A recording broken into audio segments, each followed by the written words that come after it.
Hi everyone, welcome back to Storytime. It's so chilly today, I can't believe it. Where has the sun gone? It's a brrr day. But I hope you have had a lovely day regardless of the weather. If you've been at school, hope you've had a super duper day. And I'm glad you have chosen to tune in and join me for our story. We are getting closer to the end, can you see, of our Diary of a Disciple. And then of course we will have also a devotion from Indescribable. So get yourself settled, get yourself sorted, snuggle down, get cosy, and then I will begin. Okay, so chapter 18 of Diary of a Disciple. Collections, camels and crowds. Jesus wanted to remind his disciples to pray and not to give up praying when things got tough. So he told them this story. Imagine a judge, a mean old man who doesn't care about people and doesn't even care about God. Now imagine a little old lady whose husband has died. She keeps going to see the grumpy judge and saying, "Make sure I'm treated fairly in court." To start with, the judge just ignores her. But when she just won't go away and keeps on coming to see him with the same request, eventually he gives in. "If I don't give her what she wants, I'll never get rid of her," he says. "Think about it," said Jesus. "If even a grumpy old judge helps a woman in need, how much more will God look after the people he loves every day and every night? Of course he will always help them, but when his kingdom comes, will he find anyone who really believes?" "Let me tell you another story," Jesus said. "Imagine two men going to the temple to pray. One of them is a Pharisee, the other is a tax collector. The Pharisee thinks he's wonderful and thanks God that he's not like that dreadful, slimy tax collector over there. Then he tells God all about the wonderful things he does for him every week." The disciples pictured the Pharisee in their minds. They knew plenty of people just like him. The tax collector thinks he'll never be good enough for God. He tells God how sorry he is for all that he's done wrong and begs God to forgive him. Who do you think pleased God? The tax collector, of course. If you make out you're more important than everyone else, you'll soon learn that you're not. But if you're humble and honest, that's what God is looking for. While the disciples were listening to Jesus, a crowd of people had gathered around them. People had brought their kids along because they wanted Jesus to pray for them. They were seriously noisy, crying and yelling, playing and running around all over the place. "Did you make that smell? That's not fair. Oi, that's my stick. Get your own. I need a wee." Some of the disciples had been quietly telling these people to go away and stop bothering Jesus. "Hey," shouted Jesus, "don't send them away. Let the children come to me. Don't tell them to go away. They're part of God's kingdom. In fact, there's so much to learn from them. It's hard to get into God's kingdom unless you're just like a child yourself." As the children ran towards Jesus, one of the men in the crowd spoke up. "Jesus, you're so great. I really want to get to heaven. What do I have to do?" "Why do you say I'm great? Only God is great," Jesus answered the man. "You know God's rules, don't you? Follow those." "I've always followed God's rules ever since I was a boy." "Well, there is one other thing," said Jesus. "You're a very rich man. You need to sell everything you have and give all your money away. Then you'll be rich in heaven. Then you can come and follow me." "Oh, that's not so simple." The man's face fell. He didn't even want to think about giving all his money away, let alone all his super awesome stuff. It's so hard for a rich person to get into God's kingdom. In fact, it'd be easier for a camel to squeeze through the eye of a needle, Jesus says. What? The crowd were murmuring. Well, that's it then. How can anyone ever be saved? Camels are big and fat. I couldn't even get one through the door, let alone the eye of a needle."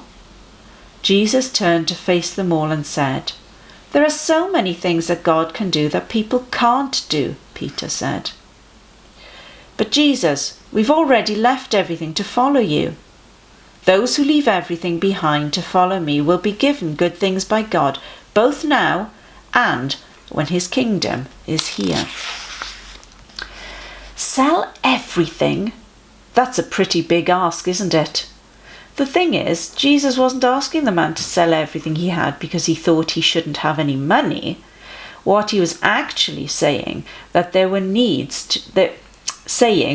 needs to be nothing more important in your life than loving God. That's why just following God's rules didn't cut it either.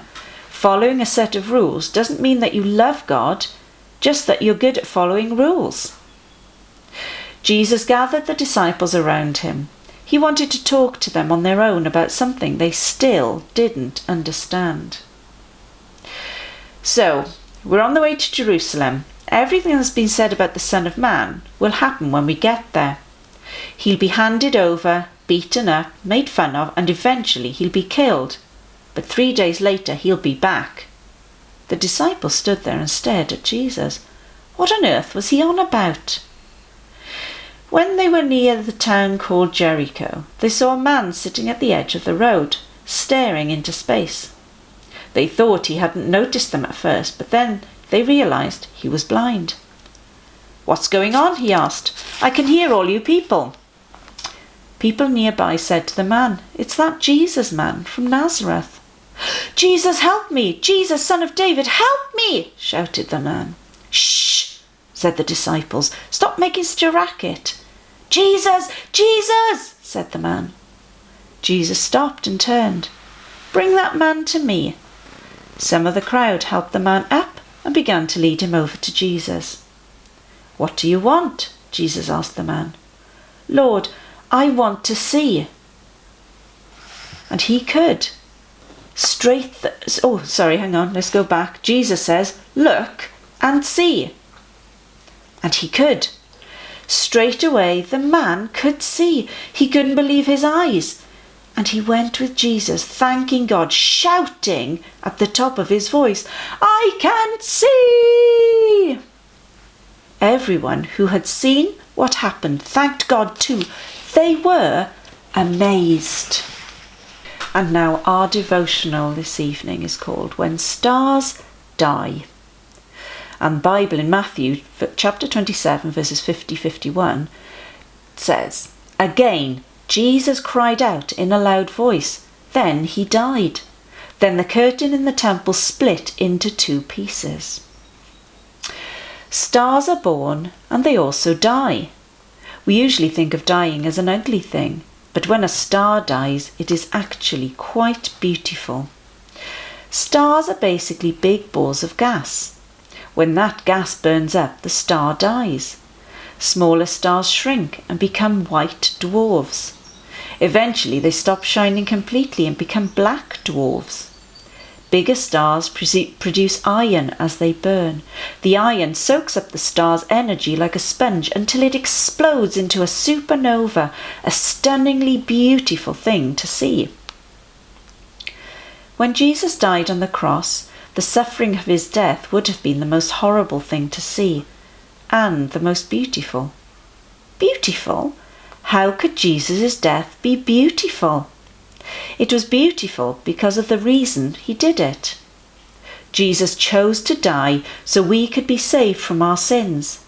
Jesus, the shining star of heaven, died in a supernova of grace so great that the temple curtain was torn in 2. The curtain that separated the people from God was torn from top to bottom because God reached down from heaven and ripped it in 2.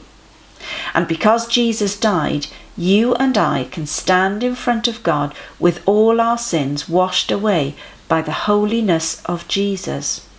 And you and I, and all who choose to follow him, will spend eternity in heaven with him. Now that is truly beautiful. Be amazed Before Jesus died on the cross, the temple curtain separated the people from the Holy of Holies, which is where the presence of God was. Because the people were sinful, they could not be in the presence of God. Only once a year could the high priest go behind the curtain, but only after lots of special cleansing and sacrifices were done to atone for or pay for the people's sins. Scholars believe the curtain was 60 feet high, 30 feet wide, and as much as 4 inches thick. A curtain only God could tear in two. Now you'll have to check in meters and centimeters what that is, but I can tell you it's really big and really thick. Jesus, thank you for suffering on the cross because of my sins. It's hard to believe you did that for me. Thank you for your beautiful gift. Help me live each day as a praise to you. Thank you for joining me for another story time. I hope you enjoyed.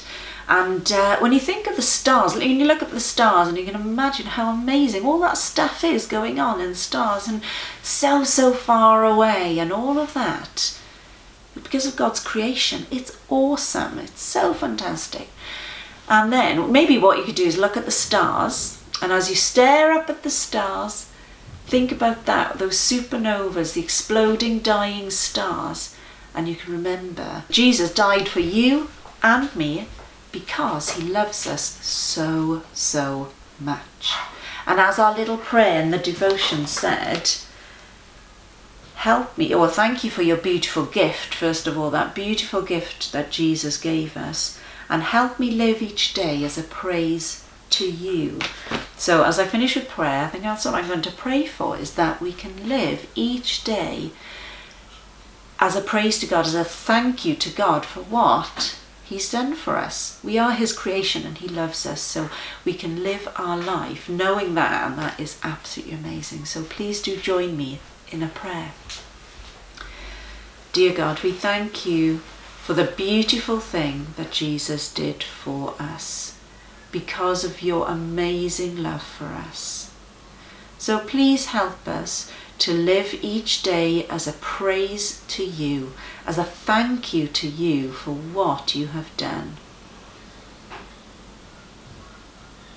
As we look at the stars, help us to remember the amazing gift that Jesus did for us on the cross.